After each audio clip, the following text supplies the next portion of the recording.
Bonjour, je ne suis malheureusement pas parmi vous aujourd'hui à Paris et j'ai donc enregistré quelques jours auparavant cette vidéo depuis Mons. Ce dont il sera question dans mon intervention, c'est de quelques questions, quelques éléments de réflexion autour de la formation initiale des enseignants, ce qui va vous occuper la journée à travers une série de tables rondes. Cette réflexion, elle s'inspire pour une part du numéro d'administration éducation que j'ai coordonné avec Monique Ronzeau de l'inspection générale de l'administration de l'éducation nationale. Je ne vais pas évidemment suivre le contenu ni en faire un résumé, je pense que vous avez tous dévoré ce numéro d'administration éducation, mais je vais parcourir un certain nombre de points au guise de ma propre réflexion.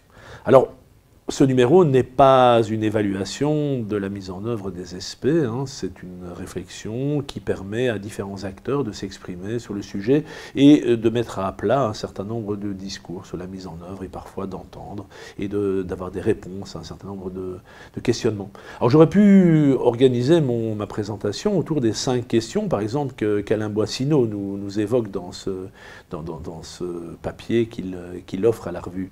Il envisage notamment dans ces 5 questions l'idée de corps. Les enseignants sont-ils un corps unifié, uni, homogène, ou au contraire, est-ce qu'il y a du changement, de l'hétérogénéité dans ce corps? Évidemment, la réponse est bien sûr oui. Faut-il alors préférer une formation qui suit une théorie, un modèle théorique de ce que serait l'enseignant idéal et s'occuper principalement des voies canoniques, c'est-à-dire la voie qui rentre par le master, qui prépare le concours, qui fait le concours, qui obtient son concours, etc., etc. Ou est-ce qu'il faut aussi envisager toutes les voies latérales? Et la réponse est évidemment oui aussi, il faut envisager ces voies latérales. Beaucoup d'enseignants ne vont pas passer par les voies canoniques, par la voie royale. Faut-il recruter ou former des enseignants? Tout le débat autour de la formation, bien sûr, mais aussi de la sélection des enseignants est abordé dans ce papier. Faut-il former à hier ou comme hier, ou faut-il former pour demain?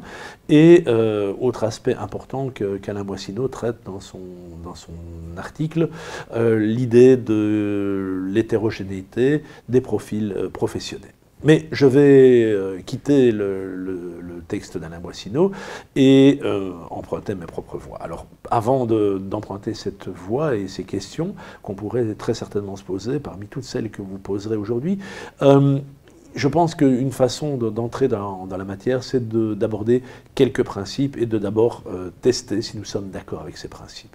Sans quoi, évidemment, la discussion risque de partir dans toutes les directions. Le premier principe, je pense qu'il est assez largement partagé, il a fait l'objet de séminaires, de discussions, et c'est quasiment aujourd'hui un slogan, mais il n'est pas inutile de le reparcourir. Enseigner est un métier qui s'apprend. Alors très certainement, aujourd'hui, on admet qu'être enseignant, ce n'est pas quelque chose d'inné, ce n'est pas lié à des caractéristiques intrinsèques des individus, à leur personnalité, mais c'est aussi un certain nombre de gestes professionnels, de contenus disciplinaires, de théories pédagogiques ou de compréhension des individus, et donc ce métier, il s'apprend bien. Deuxième principe sur lequel on peut sans doute obtenir un accord, les savoirs et les pratiques des enseignants exercent finalement un rôle déterminant sur les apprentissages des élèves. C'est plutôt une bonne nouvelle de se dire que ce que fait l'enseignant est important. Le corollaire, c'est que ce que l'enseignant fait étant important, eh bien certains enseignants vont mieux faire que d'autres et certains enseignants auront des pratiques plus efficaces que d'autres et on aura à traiter ce problème. Alors, troisième principe, les enseignants efficaces colorent évidemment toujours les recettes, la façon dont ils procèdent en ajoutant leur personnalité, leur humour, leur créativité et leur enthousiasme. Néanmoins, comme le précisent Archer et Hughes, et c'est Gauthier Clermont qui nous le rappelle, toutefois, si les ingrédients clés sont oubliés, le résultat peut être désastreux. Donc il ne suffit pas de faire preuve de créativité, d'originalité, de laisser libre cours à sa personnalité. Il y a un certain nombre d'éléments essentiels qui participent à la réussite de la démarche d'enseignement. Quatrième principe, l'efficacité des enseignants doit être définie. Il est important de savoir ce qu'on attend des enseignants et elle ne peut pas être définie uniquement à travers le respect de procédures, de gestes bien calibrés, mais elle doit être pensée, cette efficacité, à travers ce que les élèves sont capables d'apprendre et les comportements positifs qu'ils vont développer. Donc ça, c'est aussi un aspect essentiel que nous rappelle Anderson. Fort des principes que j'ai développés, et si on peut y adhérer, on peut se lancer dans un premier examen, par exemple, des structures au niveau européen. Ça nous donne comme ça un petit regard sur les tendances et le sens des évolutions. Alors, en reprenant l'évolution entre 1900 et 2007, qu'est-ce qu'on constate d'abord pour le secondaire inférieur, donc le niveau collège en France? Eh bien, on constate que progressivement, hein, pour les pays pour lesquels on va avoir des données, progressivement, le modèle de formation supérieure, hein, et universitaire va se généraliser pour finalement aujourd'hui être le modèle quasiment exclusif, à l'exception de la Belgique et d'un modèle mixte en Autriche. Donc de ce point de vue, la France, qui a commencé relativement tôt, n'échappe pas à la règle. D'un point de vue structure de formation initiale, si on considère qu'il y a principalement deux grands modèles, un modèle consécutif, c'est-à-dire un modèle où on apprend d'abord la discipline, la matière à enseigner, et puis ensuite on apprend les gestes professionnels, les principes pédagogiques, et on va en stage sur le terrain, modèle consécutif. Si on regarde à l'opposé un modèle qui serait plutôt appelé simultané, c'est-à-dire où on fait les deux choses en même temps, où on apprend la matière et la discipline qu'on va enseigner, ou les disciplines qu'on va enseigner, et en même temps on apprend à les enseigner à travers stages, cours de pédagogie, etc. Ces deux modèles eh bien, ne sont pas présents de la même manière dans l'enseignement maternel, préscolaire et primaire. Dans tous les pays, là, la France se singularise par un modèle qui est essentiellement consécutif. Ce modèle consécutif, par contre, il se généralise beaucoup plus dans l'enseignement secondaire supérieur pour les enseignants, donc du niveau lycée.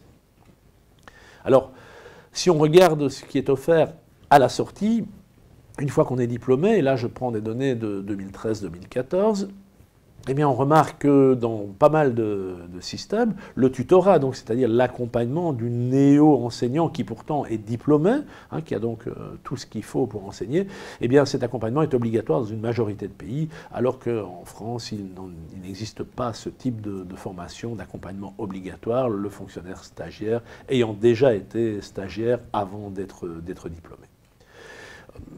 Si on regarde maintenant des données qui proviennent de l'étude Thalys, c'est l'ADEPE qui reprend ces données, mais c'est une étude donc au niveau OCDE, eh bien, ce qui est aussi intéressant et qui singularise ici la France, c'est le sentiment d'être préparé. Alors le sentiment d'être préparé d'un point de vue disciplinaire, on parle bien de la formation du secondaire inférieur, donc les professeurs, les enseignants du collège, eh bien, si ces enseignants sont relativement convaincus d'être bien préparés en termes de contenu disciplinaire, ce sentiment va se détériorer de façon assez forte quand il s'agit de parler de pédagogie et de pratique de classe. C'est le seul pays, la France, où on voit cet effondrement apparaître. La Finlande est un cas un peu similaire, mais on a l'impression que les enseignants finlandais sont moins convaincus, y compris pour la discipline, d'être bien préparés, malgré les résultats qui sont obtenus, par exemple, lors des études PISA. Alors, Thalys, dont je viens de parler très rapidement, c'est une étude de l'OCDE qui se renouvelle en principe tous les 5 ans. 2018 devrait voir réapparaître le 3e cycle de Thalys. Et c'est une clé de lecture intéressante à plusieurs égards. Notamment parce qu'on va considérer dans cette étude, qui va être menée à la fois auprès des enseignants, mais aussi auprès des directions, on va s'intéresser aux connaissances académiques, on va s'intéresser à la maîtrise des théories de l'enseignement, mais aussi à l'exercice et à l'expérience de pratique qui permettent de résoudre des problèmes de tous les jours. Alors, ce graphique est peut-être un peu confus, mais il reprend le schéma général de l'étude Thalys. Ce qu'on peut en extraire, ce sont les 6 domaines d'intérêt de l'étude, 6 thèmes principaux. On va s'intéresser dans Thalys, non seulement à travers l'opinion, l'avis des enseignants et des chefs d'établissement, mais aussi à travers la prise en compte de la littérature, des publications officielles, des textes, etc. On va s'intéresser à 6 thèmes principaux, et je pense que ça structure assez bien l'intérêt que nous pourrions avoir d'un point de vue purement national, pour notre système de formation des enseignants. Le premier point, c'est comment les pays attirent les candidats. Dans certains pays, attirer des candidats ne semble pas être un véritable problème. C'est par exemple le cas en Finlande, mais c'est le cas en France dans certains secteurs où on va trouver peu de candidats prêts à s'engager dans l'enseignement et prêts à passer à travers la formation et les concours. Deuxième point, la sélection, et là on verra aussi que les candidats peuvent ou non être sélectionnés à l'entrée de la formation initiale. Ils peuvent être sélectionnés à l'entrée, assez généralement, sélectionnés à la sortie, au moment de l'engagement dans la vie professionnelle par l'employeur ou les employeurs. Mais là, évidemment, la France se singularise par une position assez curieuse, en tout cas pour quelqu'un qui vient de l'extérieur, du concours qui tombe un peu au milieu du gué, à la fois au milieu de la formation, et ni au moment de l'entrée dans celle-ci, ni au moment de l'entrée dans la vie active par une sélection professionnelle.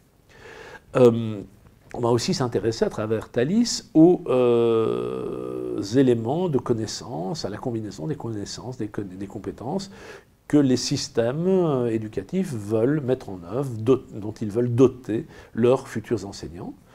Un aspect essentiel est aussi la manière dont ces systèmes garantissent la qualité de la formation, dont ils certifient et sélectionnent aussi les nouveaux enseignants. Je l'ai déjà abordé tout à l'heure en disant, est-ce qu'on fait une sélection à l'entrée de la formation, une sélection à l'entrée dans le métier? Les deux choses peuvent exister dans différents systèmes. Il peut également ne pas y avoir de sélection à l'entrée dans le métier autre que sur base de la présentation du diplôme, mais une sélection forte à l'entrée dans la formation, ou d'autres systèmes qui vont laisser monter un certain nombre de candidats et suivre la formation, et puis, une fois qu'ils sont formés, les recruter en sélectionnant sur base d'une sélection d'embauche. Et puis, un point important aussi, on l'a vu et on le voit à travers les études qui sont généralement menées, le début de la carrière enseignante est une période difficile, où on quitte la formation pour entrer dans la vie active, avec toutes les contraintes qui vont se présenter. Et il est donc aussi important de regarder ce qui se passe à l'entrée dans la carrière, comment on va supporter les enseignants pour éviter notamment les déperditions coûteuses de personnels qui ont été formés, qui finalement abandonnent la carrière à laquelle ils se sont destinés. Coûteuses à la fois pour l'organisme de formation, pour les recruteurs, mais aussi pour les candidats qui se sont fait une idée d'un métier et qui finalement le découvrent un peu difficilement dès les premières semaines. Alors, cela nous amènerait sans doute à se poser pas mal de questions, et moi j'en ai épinglé un certain nombre que je voudrais discuter avec vous. Alors, premier lot de questions, c'est quel est le rôle de l'université là-dedans? On a vu que majoritairement, pour la plupart des pays, la formation était universitaire. Alors, ce n'est pas tout à fait le cas en Belgique, c'est le cas uniquement pour le secondaire supérieur, mais quel est le rôle de l'université? En quoi est-ce qu'une formation universitaire est réellement une plus-value dans la formation des enseignants? Beaucoup d'autres corps sont formés à l'université dans une perspective professionnelle. On s'est formé des médecins, on s'est formé des pharmaciens, on s'est formé des juristes à l'université. Et la question de la plus-value de la formation des enseignants à l'université est évidemment essentielle. Qu'apporte l'université en termes de réflexion? Qu'apporte-t-elle en termes de bagage intellectuel, de bagage de connaissances et de bagage réflexif, de capacité à considérer son métier, à le réfléchir et à le penser comme une véritable profession.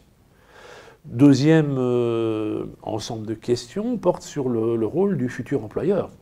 Alors, est-ce que le futur employeur est à l'issue de la formation celui qui va recruter et il va considérer le marché et puis faire son propre marché, chacun étant libre de se présenter, ou est-ce qu'au contraire, comme ça va être le cas en France aujourd'hui, l'employeur, qui d'ailleurs est quasiment monopolistique, va interférer lourdement dans la formation, y compris même en présentant des activités aux futurs enseignants à travers des stages en responsabilité qui vont les occuper très très lourdement ou en leur imposant le passage de concours.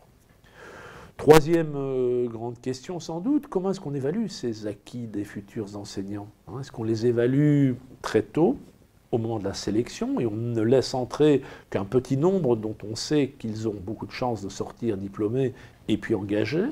Est-ce qu'au contraire, on va plutôt les laisser se développer et procéder à un recrutement et à ce moment évaluer les véritables compétences des candidats?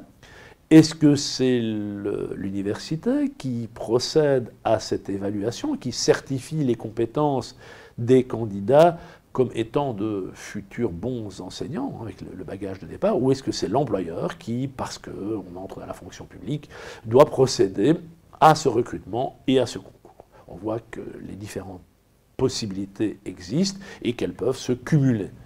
Alors, comment évaluer l'efficacité de la formation initiale des enseignants? C'est évidemment une question importante qui relève plus du contrôle de la qualité du processus.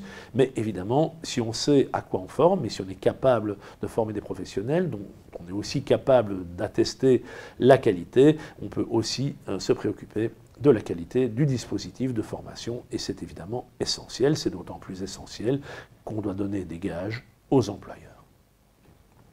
Alors, d'autres ensembles de questions pourraient certainement nous préoccuper. Le premier ensemble, c'est évidemment de quel savoir-faire, de quel savoir-être, de quel savoir faut-il doter les enseignants, de quoi ont-ils réellement besoin?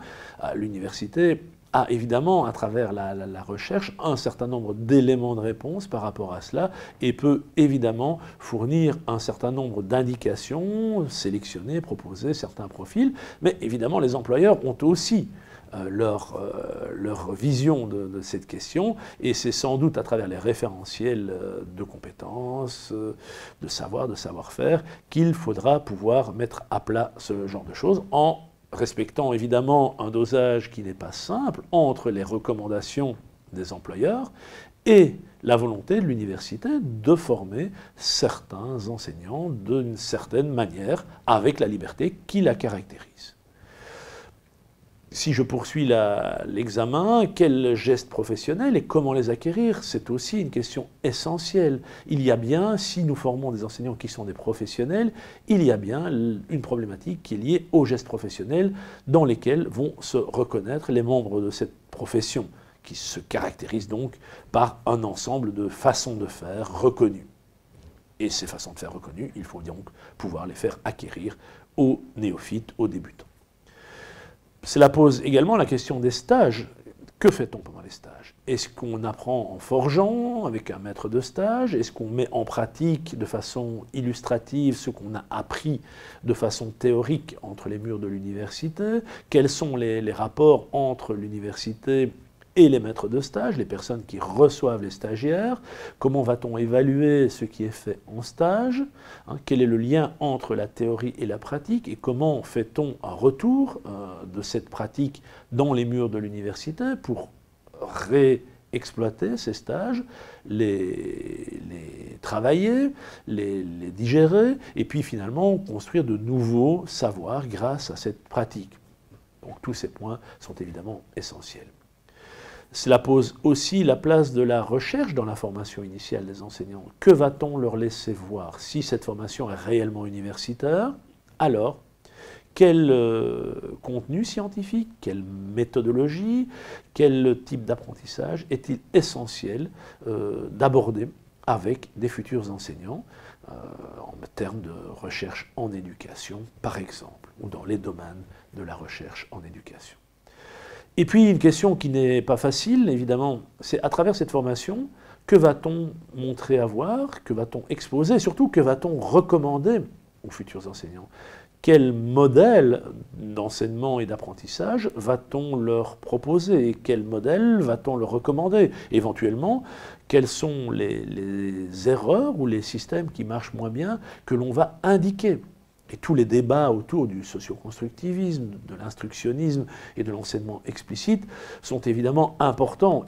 Ne pas les traiter, ne pas avoir de position, ne pas en discuter, eh bien, condamne évidemment à rester dans un flou ou dans un communément admis, jamais remis en cause. L'université ne peut évidemment pas, dans la formation des enseignants, passer sous silence sous silence ces différents aspects et doit pouvoir en discuter sereinement, autrement, qu'en se jetant des anathèmes, comme on le voit assez régulièrement dans la presse, à propos des républicains par exemple, et des pédagogistes. Ce genre de discussion, elle doit pouvoir être menée beaucoup plus sereinement dans l'enceinte de l'université. Quel rapport entre recherche et éducation aussi en termes, cette fois-ci, de conduite et de développement des processus de formation? S'il est nécessaire de former les futurs enseignants à la recherche en éducation, il est aussi important que ceux qui forment soient nourris par cette recherche et puissent s'en inspirer pour proposer des améliorations, des changements dans la formation. D'autres points qui vont intéresser les formateurs, c'est de se dire, mais finalement, qu'est-ce qu'on recommande et qui doit le recommander? Qu'est-ce qu'on recommande aux enseignants? Est-ce qu'on peut, par exemple, proposer, comme le suggère Brophy, un kit du débutant, une sorte de kit de survie qui va permettre aux néophytes d'entrer dans le métier sans pour autant sacrifier à la caricature, sans pour autant oublier qu'il est nécessaire de continuer à réfléchir et que les solutions toutes faites, le prêt-à-porter, ça peut aider dans certains cas, mais ça ne peut pas permettre de construire une carrière, ça ne permet pas de se développer.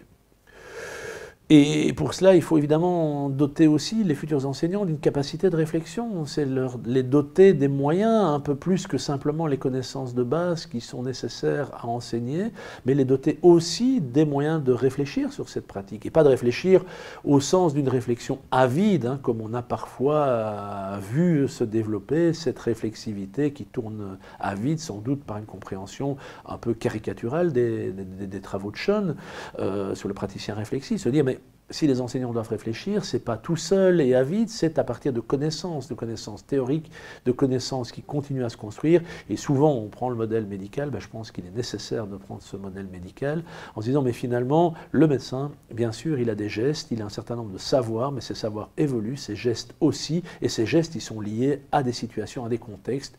On ne fait pas tout le temps la même chose, de la même manière, et donc les nécessaire d'y réfléchir, et il est nécessaire d'y réfléchir en regard de connaissances et aussi avec d'autres collègues, d'autres praticiens et des chercheurs d'autres domaines, le cas échéant. Alors, peut-être une petite réflexion iconoclaste pour terminer. Je l'emprunte à deux collègues québécois qui disent la chose suivante: pourquoi les institutions de formation à l'enseignement ne font pas davantage usage des résultats de recherche disponibles à l'heure actuelle? Et leur réponse, c'est parce que, selon nous, les perceptions, les croyances et les goûts personnels semblent encore et toujours avoir préséance sur les données probantes et sur les résultats des élèves dans le domaine de la formation de l'enseignement. C'est un peu, en quelque sorte, si on était toujours au stade de la pré-chimie, de l'alchimie, hein, où un certain nombre de convictions, de croyances emportaient le morceau par rapport aux connaissances, aux savoirs, qui sont bien sûr incomplets. En matière d'éducation, on doit encore creuser beaucoup, et il y a encore beaucoup de choses qui sont incertaines. C'est d'ailleurs pourquoi souvent on présente l'enseignement à la fois comme un art, mais aussi comme une science. Alors, moi je serais tenté de proposer d'autres hypothèses alternatives, mais qui ne sont pas plus heureuses, si dans notre monde francophone, on fait encore assez peu appel aux connaissances, si on construit encore assez peu de façon cumulative sur des savoirs qui sont acquis ou qui sont temporairement validés, c'est peut-être aussi parce qu'on ignore beaucoup dans le monde de la formation les travaux scientifiques dont il est question, parfois parce qu'on refuse de les voir, parfois parce qu'on n'adhère pas à ce qu'on pense être une idéologie. Par exemple, la notion d'efficacité dans le monde francophone est assez difficile à faire passer. Or, on aime quand même, quand on se lance dans un métier, dans une profession, arriver à ses fins. On a des objectifs et on voudrait pouvoir y arriver. Et en plus, le métier de l'enseignement est un métier difficile où les élèves sont une partie importante je dirais, de la réussite du travail des enseignants. Et donc, s'intéresser à l'efficacité, c'est pas trivial. Et si on refuse de s'y intéresser, évidemment, on passera sous silence toute une série de travaux importants au bénéfice, finalement, d'une idéologie, hein, d'une certaine conception de l'éducation. Donc la solution n'est pas simple, mais l'ignorance, c'est sans doute pas la meilleure approche. une approche peut-être, ou une hypothèse qui est peut-être un peu plus satisfaisante, c'est de se dire, mais finalement, c'est parce qu'il y a des controverses qu'on laisse sur le côté un certain nombre de travaux scientifiques. Néanmoins, s'il y a des controverses sur un certain nombre de travaux scientifiques, il y a aussi pas mal de travaux scientifiques sur lesquels on peut capitaliser donc un rejet global des travaux, et la préférence pour finalement une approche idéologique tient mal à l'université. Peut-être aussi, troisième possibilité, c'est de dire qu'aucun savoir n'est utile pour notre art d'enseigner, tout serait indicible et artistique, mais dans ce cas-là, alors on peut évidemment se poser la question de la place de la formation des enseignants à l'université, si cela relève davantage des beaux-arts que des connaissances et de la science. Voilà. Je voulais ici vous donner quelques réflexions. Je suis certain que la journée sera profitable et que vous aurez encore bien d'autres questions. Je vous souhaite donc des travaux fructueux et des échanges riches, passionnés, mais aussi étayés par un certain nombre de connaissances et de savoirs que l'université peut apporter au débat. Je vous remercie.